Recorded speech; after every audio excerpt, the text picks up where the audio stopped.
औज़ुबिल्लाहिमिनश्शैतानिर्रजीम बिस्मिल्लाहिर्रहमानिर्रहीम। इक़रा बिस्मि रब्बिकल्लज़ी खलक़ खलक़ल इंसाना मिन अलक़। सदक़ल्लाहुल अलियुल अज़ीम। मोहतरम स्टूडेंट्स अस्सलामु अलैकुम।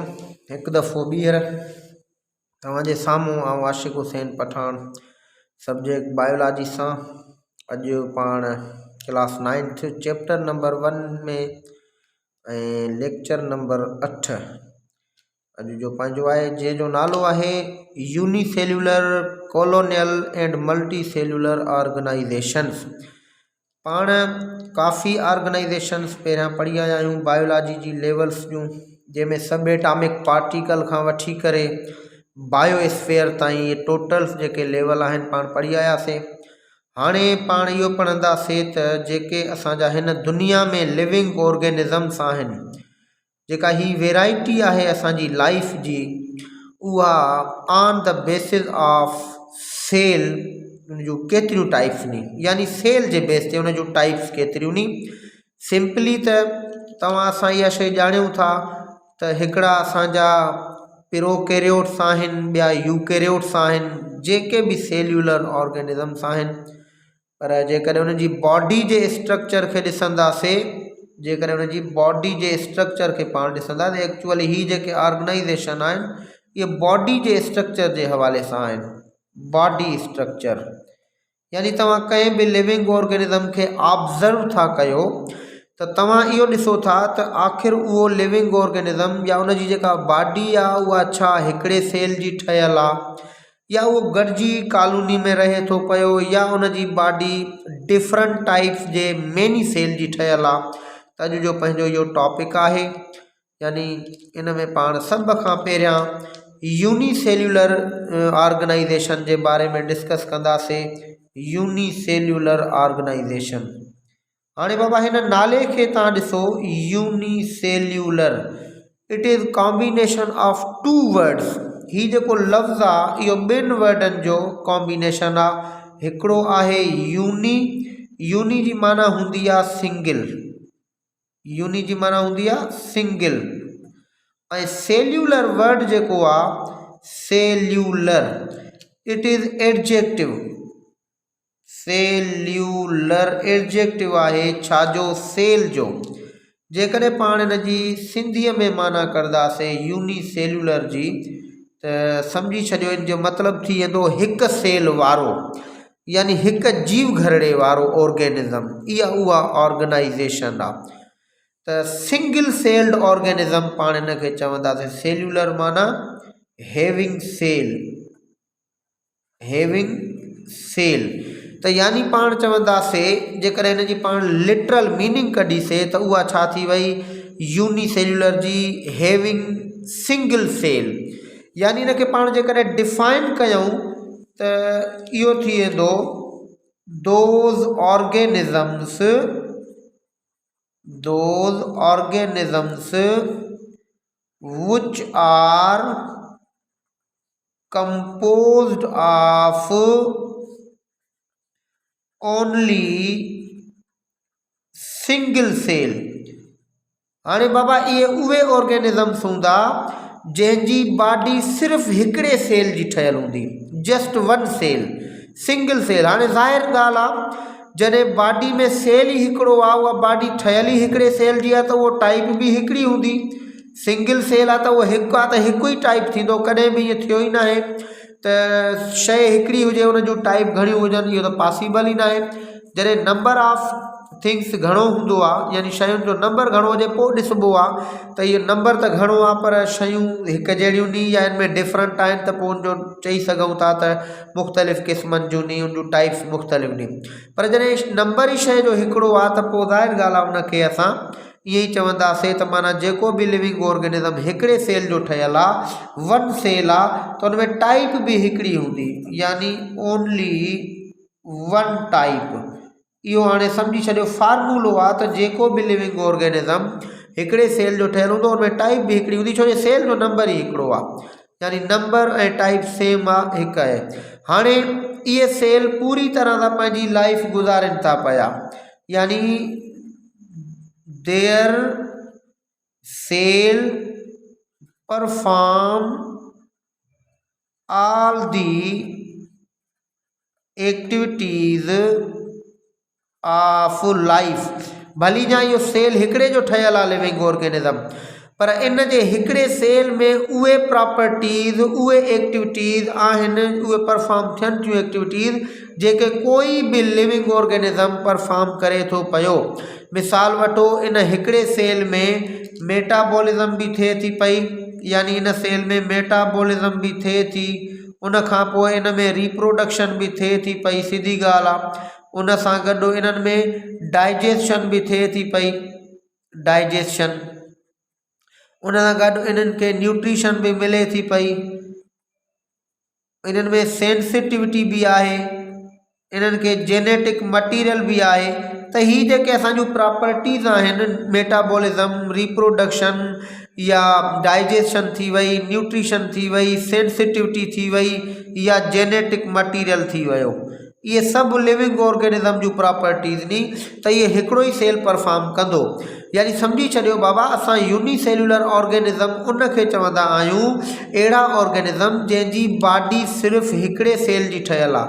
हाणे ज़ाहिर ॻाल्हि आहे, सेल हिकिड़े जी ठहियल आहे त साइज़ नंढी हूंदी उन्हनि जी, जेका शइ ठहियल ई हिकिड़े सेल जी आहे त पाण सेल जेको आहे उहो माइक्रोस्कोपिक आहे, यानी इहे जेके ऑर्गेनिज़म्स हूंदा दे आर माइक्रोस्कोपिक, तमामु नंढड़ा हूंदा, पाण इन्हनि खे पंहिंजनि इन्हनि अखियुनि सां नथा ॾिसी सघूं, यानी इन्हनि खे ॾिसी सघूं था माइक्रोस्कोप जी मदद सां।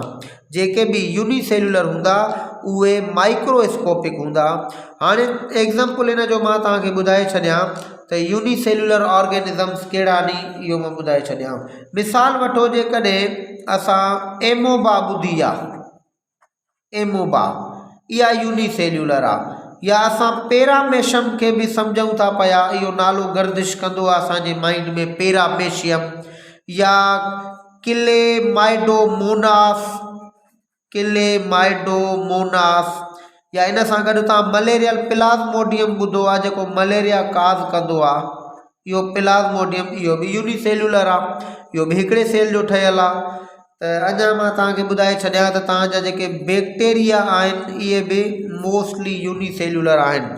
एमोबा हुजे, पैरामेशियम हुजे, किलेमाइडोमोनास हुजे, प्लाज़्मोडियम हुजे या बैक्टीरिया हुजनि, इहे एग्ज़ाम्पल आहिनि यूनिसेल्युलर ऑर्गेनिज़म्स जा, यानी those organisms which are composed of only single cell, they are microscopic, they are very smaller, they cannot be seen with our naked eye, but they can be seen with the help of microscope। Microscope जी मदद सां ॾिसंदासीं। ऐं यादि रखी छॾियो, इहे भले यूनिसेल्युलर नी, पर पोइ बि इन्हनि में उहे जेके ज़िंदगी जूं एक्टिविटीज़ आहिनि, जेके लाइफ गुज़ारण जे लाइ, सर्वाइव करण जे लाइ एक्टिविटीज़ आहिनि, उहे इन्हनि में सभु थियनि थियूं, including metabolism, reproduction, digestion, nutrition या मूवमेंट थी वई, सेंसिटिविटी थी वई, होम्योस्टेसिस थी वई, या having the genetic material, DNA वग़ैरह, इहे सभु शयूं इन्हनि में थींदियूं नी। ऐं मां ही इन्हनि जा एग्ज़ाम्पल लिखिया नी, इहे यूनिसेल्युलर ऑर्गेनिज़म्स आहिनि। उन खां पोइ इहा हुई फर्स्ट ऑर्गेनाइजेशन असांजी, जंहिंखे असां यूनिसेल्युलर ऑर्गेनाइजेशन चऊं था पिया। सेकंड नंबर ते आहे असांजी, जंहिंखे असां कोलोनियल माना बाबा वर्ड कॉलोनी मां वरितल आहे, यानी living in the colony, living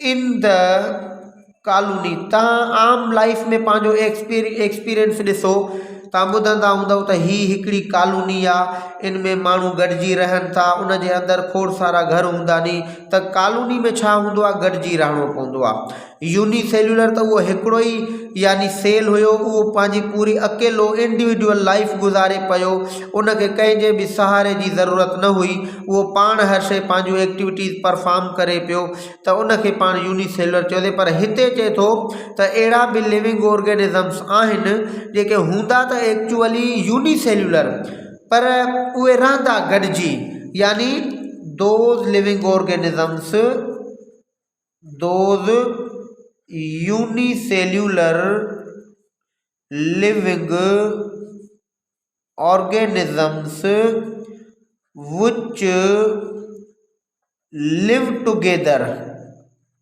which live together, उहे गॾिजी रहंदा, यानी हिकिड़ो पूरो मास ठाहींदा। सेल जो हिकिड़ो मास ठही वेंदो। उहे जेके सेल हूंदो, हिकु हिकु सेल उहो हिकिड़ो जानदार हूंदो, उहो पूरी तरह सां लिविंग ऑर्गेनिज़म हूंदो। सिर्फ़ु फ़र्क़ु इहो हूंदो त हे गॾिजी करे कंहिं हिकिड़ी एरिया में रहंदा। ऐं ईअं बि न आहे त मिसाल पाण ईअं चऊं त उहे हिक ॿिए ते डिपेंड कंदा, इहे बि हिक ॿिए ते डिपेंड न कंदा। हर हिकु जेको मेंबर हूंदो, हाणे सम्झी छॾियो बाबा, यानी त each member of colony is independent, उहो पूरी तरह सां इंडिपेंडेंट हूंदो। इन जो मतिलबु इहो आहे त उहो पंहिंजी न्यूट्रिशन बि पाण कलेक्ट कंदो, या उनजी रिप्रोडक्शन बि उहो पाण ई कंदो।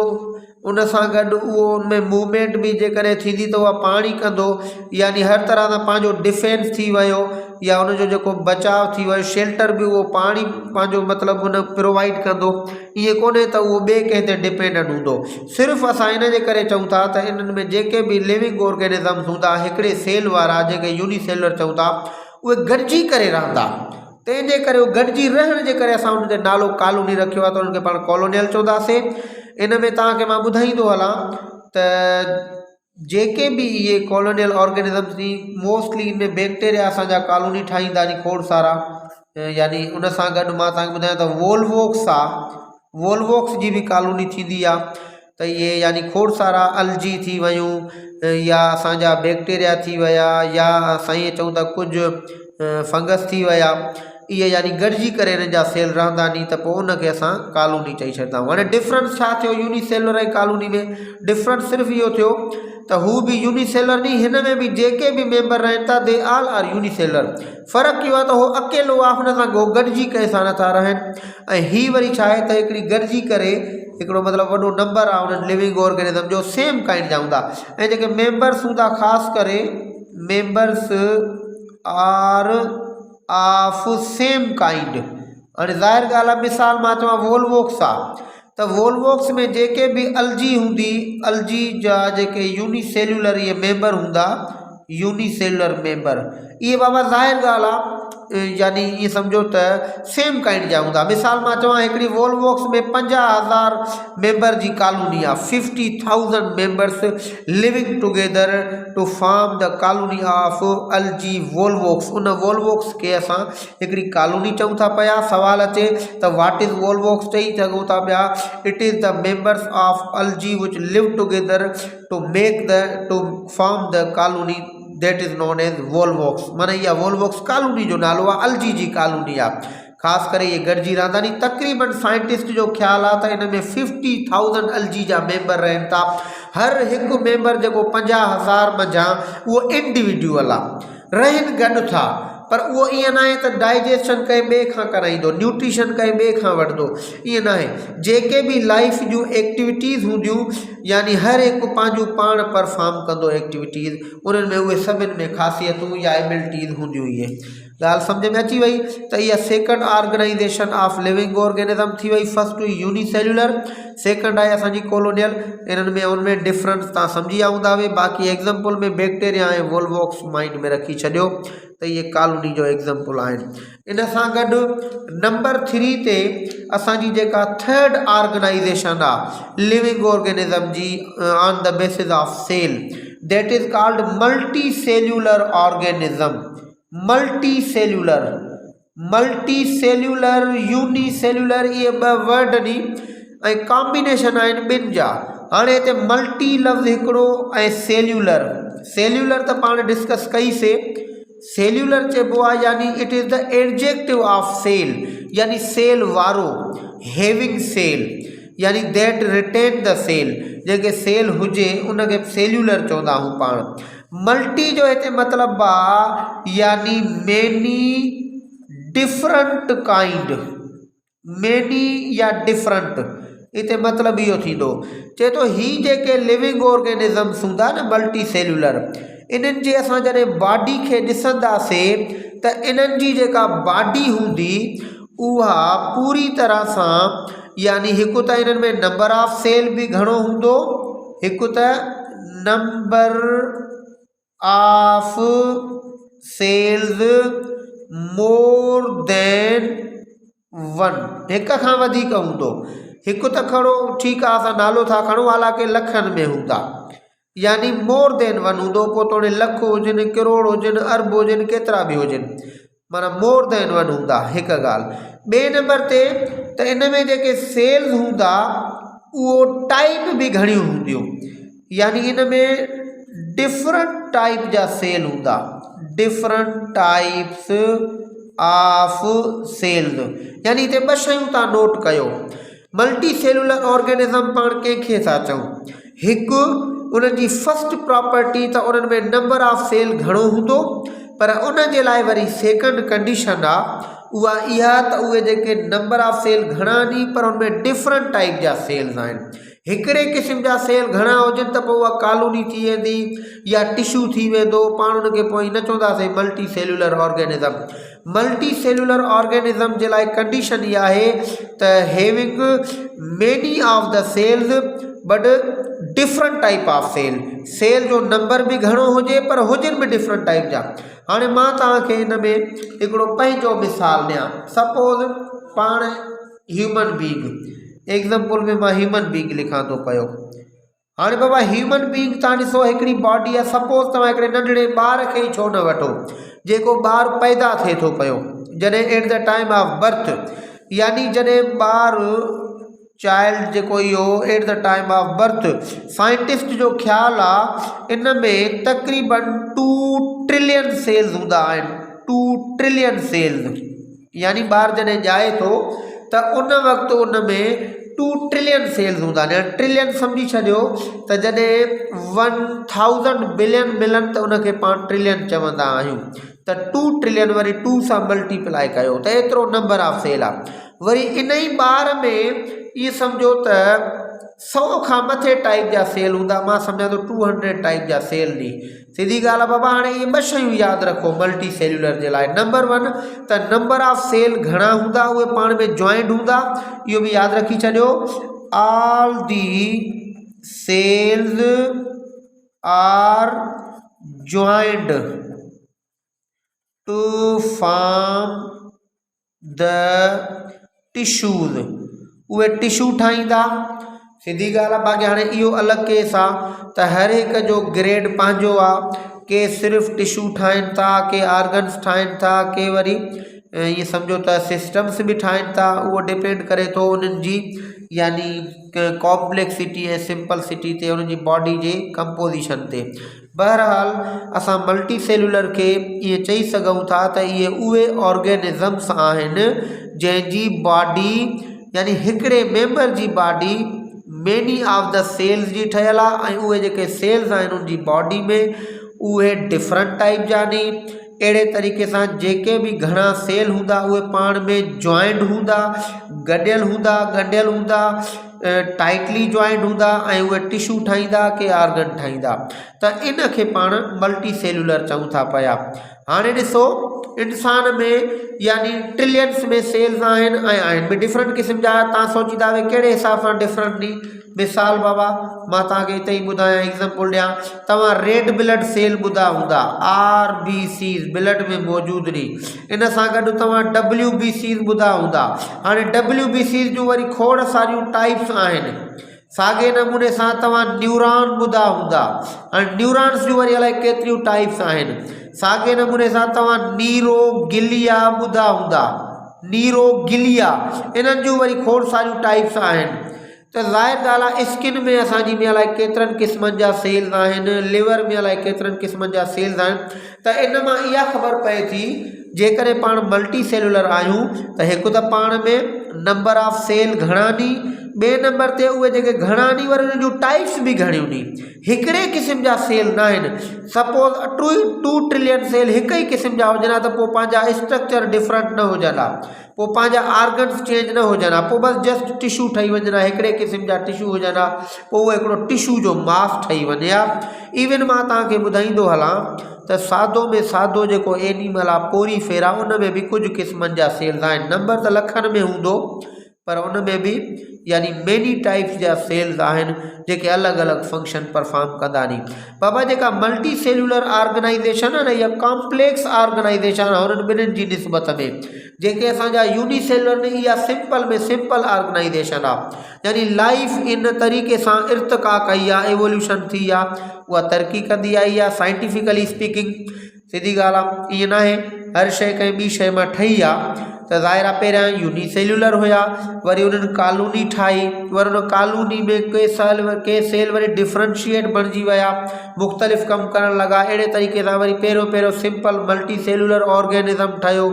इन तरीक़े सां वरी असांजा कॉम्प्लेक्स मल्टी सेल्युलर ऑर्गेनिज़म्स ठहिया नी। इहो जेको प्रोसेस आहे अॼु खां ईअं सम्झो त मिलियंस ऑफ ईयर्स बल्कि बिलियंस ऑफ ईयर्स खां शुरू आहे, हलंदो रहे थो पियो। त इन तरीक़े सां पंहिंजा अलाए केतिरा ऑर्गेनिज़म्स ठही चुका नी। इहो बाबा ॿुधाईंदो हलां ॿियो त हिननि में जेके भी असांजा मल्टी सेल्युलर हूंदा आहिनि तक़रीबन इन्हनि में टिश्यू ठहंदा नी। हाणे तव्हां सोचींदा हुए त मल्टी सेल्युलर ऑर्गेनिज़म ॿिया कहिड़ा नी, बाबा ॾिसो जेका तव्हांजी फंजाई आहे, फंजी चऊं जेके तव्हां फंगस, इहा मल्टी सेल्युलर आहे। इन सां गॾु जेके तव्हांजा प्लांट्स आहिनि इहे भी मल्टी सेल्युलर नी। ज़ाहिर ॻाल्हि आहे ॾिसो प्लांट्स में फ्लावर में अलाए केतिरा सेल्स हूंदा नी। लीफ में ॾिसो मीज़ोफिल सेल थी विया, उन में वरी पेलीसेड थी विया, स्पंजी सेल थी विया, अपर एपिडर्मिस में वरी सेल थी विया, वरी तव्हांजो ज़ाइलम में मुख़्तलिफ़ क़िस्मनि जा सेल नी, फिलोइम त केतिरनि क़िस्मनि जा सेल नी। प्लांट्स हेॾो सारो, इन में खरबे सेल हूंदा, नंबर ऑफ सेल बि ट्रिलियंस में हूंदो, इन में बि ऐं पाण खां बि वधीक हूंदो। ज़ाहिर ॻाल्हि आहे जंहिंजी जेतिरी साइज़ आहे, जेतिरो मास आहे, ओतिरो उनमें नंबर ऑफ सेल्स हूंदो, छो जो हर लिविंग ऑर्गेनिज़म अल्टीमेटली ठहियल त सेल जो ई आहे। त इहो प्लांट्स बि असांजा मल्टी सेल्युलर आहिनि। उन खां पोइ तव्हांजा जेके एनिमल्स आहिनि यानी किंगडम एनिमेलिया में यादि रखी छॾियो बाबा, किंगडम एनिमेलिया जेको एनिमल जो किंगडम आहे, यानी जेका वर्ल्ड ऑफ एनिमल आहे, जेका एनिमल जी बादशाही दुनिया आहे, उन में जेके भी ऑर्गेनिज़म्स आहिनि they all are multicellular. ऐं उन सां गॾु प्लांट्स में जेके भी ऑर्गेनिज़म्स आहिनि, जेके भी तव्हांजा प्लांट्स आहिनि, हर प्लांट जेको आहे उहो मल्टी सेल्युलर आहे। फंगस में सभु मल्टी सेल्युलर आहे। इन में एक्सेप्शन हिकिड़ो आहे, एक्सेप्शनल केस आहे। एक्सेप्शनल उहो केस इहो आहे फंगस में, उहो यूनिसेल्युलर आहे जंहिंखे तव्हां यीस्ट चओ था पिया। यीस्ट उहा यूनिसेल्युलर आहे, बाक़ी सॼी फंगस मल्टी सेल्युलर आहे। ऐं असांजा जेके बैक्टीरिया नी उहे वरी यूनिसेल्युलर नी या कॉलोनी ठाहींदा नी। प्रोटॉक्टिस्टा किंगडम में भी खोड़ सारा यूनिसेल्युलर के कॉलोनी ठाहींदा नी। त मतिलबु चवण जो आहे ही टे किंगडम ख़ासि करे इहे असांजा मल्टी सेल्युलर आहिनि, पोइ चाहे उहो फंजाई जो हुजे, प्लांट जो हुजे या एनिमल जो हुजे। त हीअ असांजूं टे ऑर्गेनाइजेशन्स आहिनि। हिकिड़ी थी वई असांजी unicellular organization of living organism which contains all the living organism having the body composed of only single cell, हिकिड़े सेल जी ठहियल हूंदी। सेकंड टाइप आहे असांजी जेके कॉलोनियल चऊं था, जंहिंमें यानी लिविंग ऑर्गेनिज़म्स हूंदा त यूनिसेल्युलर हिकिड़े सेल जा, बट दे लिव टुगेदर, उहे गॾिजी रहंदा, but they all are independent, उहे हर हिकु पाण ख़ुदि मुख़्तियार हूंदो, आज़ादु हूंदो, कोई कंहिं ते डिपेंडेंट न हूंदो। उहे हर को पंहिंजी लाइफ इंडिविजुअल गुज़ारींदो कॉलोनी में बि। उनजो एग्ज़ाम्पल मां तव्हांखे वॉलवॉक्स बैक्टीरिया वग़ैरह ॾेई छॾियो। इन सां गॾु जेका असांजी third organisation of living organism आहे, that is the multicellular organisation. इन में उहे ऑर्गेनिज़म्स इंक्लूडेड आहिनि which are composed of many different types of cells. बाबा मल्टी जी माना डिफरेंट, मेनी ऐं डिफरेंट आहे। ईअं न आहे त मल्टी जो मतिलबु त नंबर घणो हुजे, भले टाइप हिकिड़ी हुजे। मल्टी जो मतिलबु आहे त माना हूंदा बि घणा सेल उनमें, पर हूंदा बि डिफरेंट टाइप जा। पोइ उन जा जेके सेल्स हूंदा उहे पाण में सिमिलर काइंड जा मिली करे टिश्यू ठाहींदा। जेकॾहिं सिमिलर काइंड जा सेल मिलंदा सिमिलर काइंड जा त पोइ इहो छा ठहंदो आहे टिश्यू। पाण इहो लास्ट डे ते ऑर्गेनाइजेशन में पढ़ी आया आहियूं लेवल्स ऑफ बायोलॉजिकल ऑर्गेनाइजेशन में त सिमिलर काइंड जा सेल मिली करे टिश्यू ठाहींदा नी। पोइ उहे वरी टिश्यू मिली आर्गन ठाहींदा। हाणे कंहिं में आर्गन ठहंदा कंहिं में न, इहो अलॻि केस आहे, पर सम्झी छॾियो त डिफरेंट टिश्यू त ज़रूरु ठहंदा उन में। त इन तरीक़े सां डिफरेंट टाइप जा सेल्स हूंदा ऐं नंबर बि घणो हूंदो। उन जा मां एग्ज़ाम्पल तव्हांखे लिखिया नी त इवन जेको इंसानु आहे, ही फ्रॉग आहे, ही तव्हांजा रेप्टाइल्स, ही मच्छियूं, ही तव्हांजा प्लांट्स, ॿिया एनिमल्स थी विया जेके बि किंगडम एनिमेलिया में या किंगडम फंजाई में या तव्हांजे प्लांट्स में, इहे सभु तव्हांजा मल्टी सेलुलर आहिनि। फंजाई बि बाबा तव्हां खुंबियूं खाधियूं नी, खुंबियूं मशरूम चइबो आहे, मशरूम्स, ये खुंबियूं पाण खाईंदा आहियूं वाइट कलर जूं जेके ख़ासि करे जॾहिं बारिश थींदी आहे त पोइ ज़मीन में ग्रो थींदियूं नी। एक्चुअली इहा फंजी आहे, खुंबी फंजी आहे। त इन जी बि जेका बॉडी आहे उनखे पाण माइसीलियम चवंदा आहियूं, माइसीलियम। त इहा बि डिफरेंट टाइप जे सेल जी ऐं नंबर बि घणो हूंदो आहे उनजी ठहियलु आहे। त हीअ अॼु पाण यानी ऑर्गेनाइजेशन पढ़ियूंसीं यूनिसेल्युलर, कॉलोनियल ऐं मल्टी सेलुलर। इंशाल्लाह इन में जेकॾहिं को कंफ्यूजन क्वेश्चन थींदो बि सही त क्वेश्चन आंसर सेशन असांजो थींदो इंशाल्लाह। पोइ उन ते तव्हांजूं इहे कंफ्यूजन क्लियर थी वेंदियूं, तव्हां क्वेश्चन करे सघो था का बि कंफ्यूजन हुजे। तो इंशाल्लाह wish U best of luck.